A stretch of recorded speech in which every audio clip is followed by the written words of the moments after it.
অবৈধ গরুর গাড়ি সহ দুই পাচারকারী যুবককে আটক করল পেচারথল থানার পুলিশ।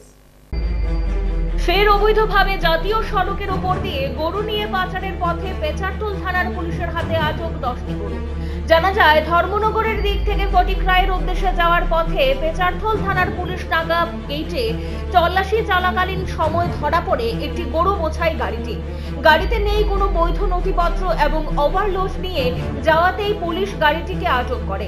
এতে গাড়িতে মোট 10টি গরু ছিল, সঙ্গে চালক এবং সহচালককে পুলিশ আটক করেছে। চালক শাহিন ইসলাম, সহচালক শামসুল ইসলাম উভয়ের বাড়ি ফটিকরায় এলাকায়। এই মর্মে পেচারথল থানার পুলিশ একটি মামলা হাতে নিয়ে ধর্মনগর গোরক্ষনাথ গৌশালায় প্রেরণ করে। পেচারথল থানার আধিকারিক জানান, আগামী দিনে এই ধরনের অভিযান জারি থাকবে থানা এলাকায়। বেসিক্যালি রেট বলতে ওই নাকা পয়েন্ট, আমাদের তো পেচারথল নাকা পয়েন্ট, এটা রুটিন অনুযায়ী ডেইলি চেকিং 24 ঘন্টা ধরে চেকিং চলছে। তো ওই চেকিং চলাকালীন সময়ে TR-02 1934 টাটা এইচ একটু বলেরো পিক আপ গাড়ি কিছু গরু নিয়ে পেচারথল ধর্মনগর থেকে পেচারথল আসার পথে এটা ডিটেন হয় আর কি নাকাতে। ডিটেন করার পরে ওই গাড়িটির ভিতরে 10টা গরু ছিল, দেখা গরু। তো কন্ডিশন খুব খারাপ, মানে একটার উপরে আর একটা মানে খুব। এরপরে আমাদের পিএস অফিসার, ওসি সাহেব, সেকেন্ড ওসি নাকা পয়েন্টে গিয়ে ডিটেন করে গরুগুলি সিজ করে গোশালাতে পাঠানো হয়। আচ্ছা, তো গাড়ির ভেতরে কেউ ছিল? গাড়ির ভিতরে ড্রাইভার এবং সহচালক ছিল।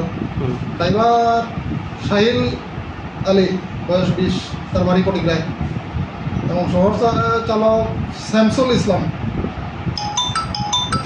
25। তো তাদের বাড়ি কোন এলাকাতে? তাদের দুজনের বাড়ি ফটিকরায়। আচ্ছা, গাড়িতে কি পর্যাপ্ত পরিমাণের কাভার টাভার ছিল এবং মানে লিগালি কাগজ ছিল? না, কোনো কিছু ছিল না। আচ্ছা, মালগুলা কার মানে পাওয়া গেছে? এগুলি তদন্তের পরে সব তদন্ত চলছে। ওসি সাহেব, সেকেন্ড ওসি তারা তদন্ত করছে। তদন্তের পরে সব জানা যাবে অ্যাকচুয়ালি মালগুলি কার, কোথা থেকে নিয়ে আসছে এবং কোথায় যাবে। আচ্ছা, বর্তমানে গরুগুলো কোথায় আছে? গরুগুলি বর্তমানে গোশালাতে, ধর্মনগর।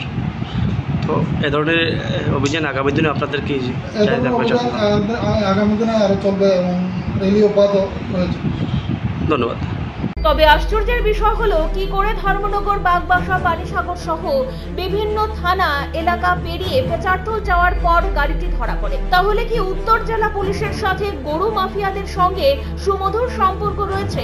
এমনটাই প্রশ্ন শুভবুদ্ধি সম্পন্ন মহলে। ব্যুরো রিপোর্ট, পাবলিক নাও।